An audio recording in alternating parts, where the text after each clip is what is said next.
यह कहानी एक ऐसे कबाड़ी वाले के बारे में है जो गांव-गांव घूमकर कबाड़ी का सामान लिया करता था और एक दिन उसके साथ होता है एक ऐसा हादसा जिसके बारे में आज आपको इस कहानी में पता चलेगा। नाम था उसका हरिया और उम्र होगी यही कुछ 28 से 30 साल। बात भी लगभग आज से 35 से 40 साल पुरानी होगी। हरिया कबाड़ी का काम करता था और उसके परिवार में वो, उसकी बीवी लता और उसके 2 बच्चे थे। दुकान तो उसकी झोला ही थी, मतलब दुकान नहीं थी उसकी, केवल एक साइकिल थी जिस पर वह कबाड़ी का सामान लादे रहता था। वो तो केवल इस गांव से उस गांव जाकर पुराना सामान खरीदता था और उस सामान को शहर जाकर बेच देता, जिससे उसे कुछ पैसे मिल जाते थे और उसकी आजीविका चलती थी।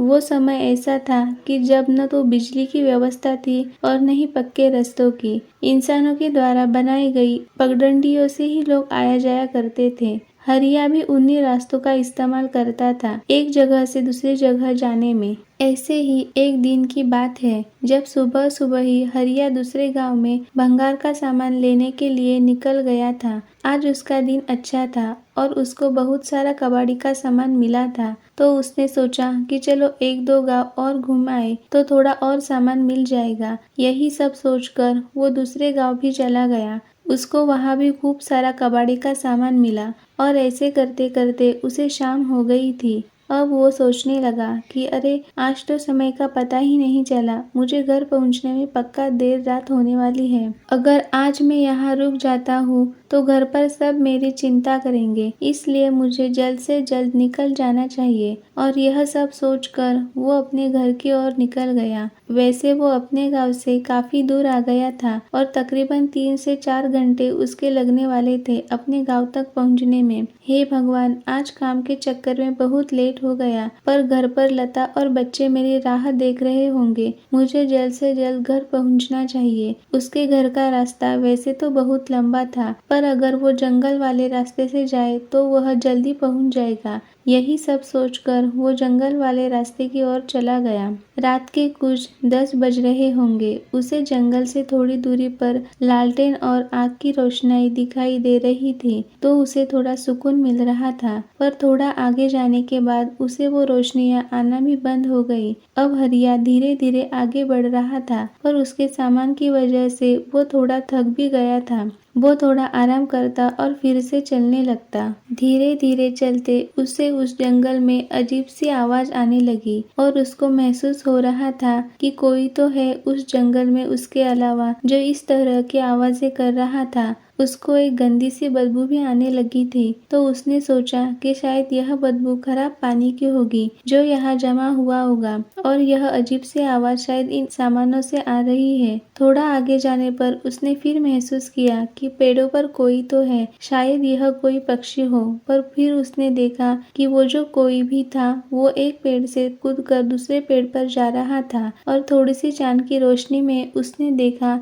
कि वो एक बड़े बालों वाली एक बूढ़ी औरत थी जो कि इधर से उधर कूद रही थी। यह देखकर हरिया डर गया, क्योंकि किसी बूढ़ी औरत का एक पेड़ से दूसरे पेड़ पर कूदना बिल्कुल भी आम बात नहीं थी। हो न हो यह एक चुड़ैल है। और यह सोचकर हरिया के पसीने छूटने लगे, पर हरिया ने अपने डर पर काबू पाया और उसने सोचा कि तेज तेज गाड़ी चलाता हूँ और जल्दी से यहाँ से निकलता हूँ ताकि इससे जान बचे। हरिया तेजी से अपनी साइकिल चलाने लगा और बस इसी इंतजार में था कि कब घर पहुँचूं और इस डायन से मुझे छुटकारा मिले। अब हरिया को वो डायन दिखाई नहीं दे रही थी और न ही किसी पेड़ के हिलने की आवाज आ रही थी। हरिया को लगा कि शायद वो उसका भ्रम होगा और वो काफी थक गया था, इसलिए ऐसा हुआ होगा। अब मुझे थोड़ा आराम हुआ, पर मैंने एक बात पर गौर किया कि मेरी साइकिल पर जो बाहर पीछे लदा था वो काफी भारी हो गया था। अजीब बात थी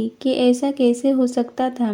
मतलब शायद मैं थक गया हूँ तो मुझे ऐसा लग रहा होगा। तो मैं थोड़ा रुक गया और मैंने आराम करने का सोचा। मैं आराम ही कर रहा था कि तभी मैंने अपने पीछे किसी की सांसों की आवाज सुनी। ऐसा लग रहा था जैसे वहाँ मेरे अलावा कोई और भी है। मुझे फिर से पसीने आने लगे और मैंने पीछे मुड़कर देखा, पर वहाँ कोई भी नहीं था। मैं काफी थक गया हूँ, मुझे टॉयलेट करके निकलना चाहिए। मुझे पेशाब आ रही थी और मैं पेशाब करने के लिए पास ही की झाड़ी तक गया और जब मैंने अपना काम खत्म किया, जब मैं अपनी साइकिल तक जाने लगा तो मैंने देखा कि एक बूढ़ी और सफेद बालों वाली यही वह चुड़ैल थी जो कुछ देर पहले पेड़ों पर कूद रही थी। उसे देखकर मेरी जीभ गले में अटक गई। वो चुड़ैल काफी भयानक थी और उसका चेहरा बहुत ही बदसूरत और काला था। उसकी एक लंबी नाक थी और उसने काले रंग की शाल ओढ़ रखी थी।